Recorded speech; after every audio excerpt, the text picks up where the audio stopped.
Fabulous fancy foods.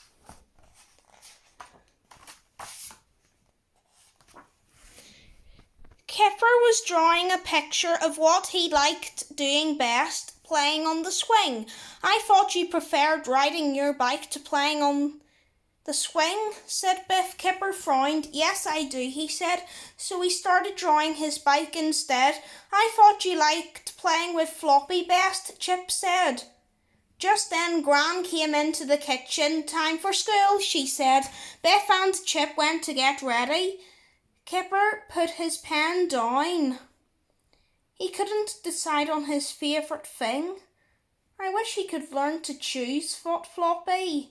The key on Floppy's collar started to glow.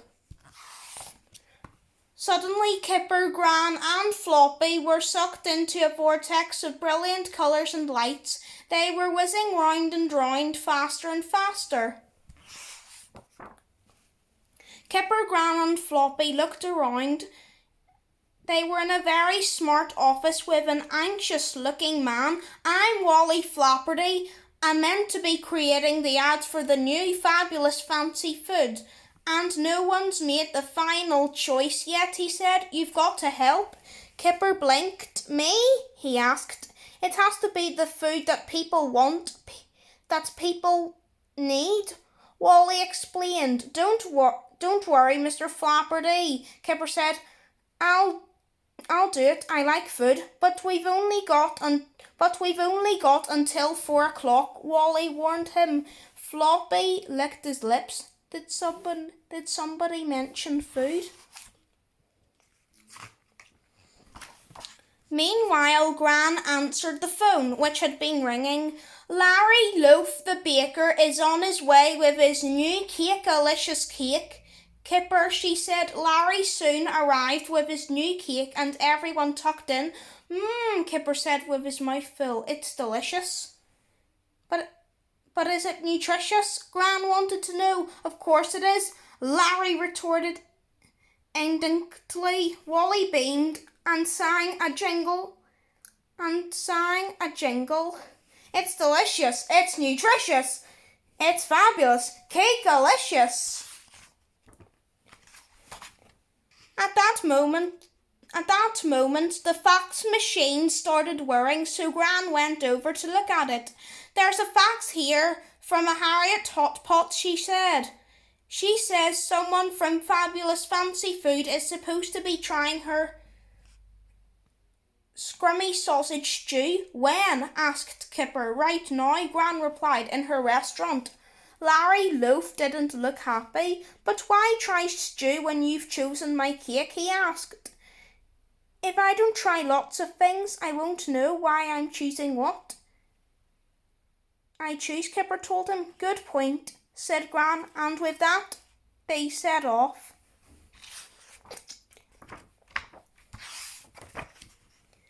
At Harriet's restaurant, Kipper and Gran sampled the delicious stew. Even Floppy had some. Now, have you ever tasted anything so mouth-wateringly yummy in your life? Harriet beamed. Kipper thought hard. Yes, he said. I tasted cake-alicious cake just now.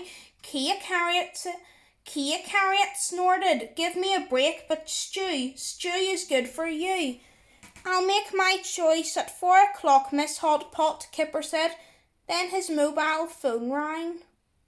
Kipper answered it and listened carefully. Great idea, he said, switching the phone off. A man called Colin Crispet wants me to try his new cheesy dip and lick sticks. So off they all went again. Colin Crispet was waiting in a limousine. He passed around a cartoon of dips.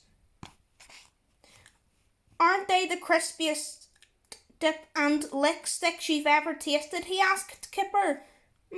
Very good, Kipper said, crunching for a stick. Here, save some for later, said Colin, passing him another carton. But do you But do people really need dip and lick sticks? Gran asked. Are you kidding? Said Colin Crispet.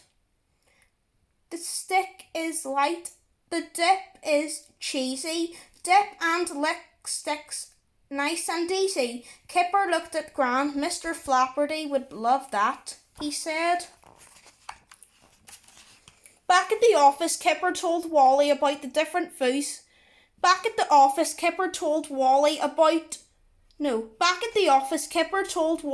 all about the different foods they tasted.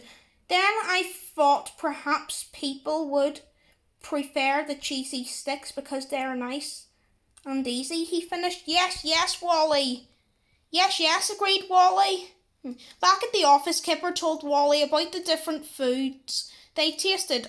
Then I thought perhaps people would prefer the cheesy sticks because they're nice and easy, he finished. Yes, agreed Wally, enthusiastically. Kipper bit his lip, but then I wondered if delicious cake is more delicious, he said. Wally frowned. What? He said.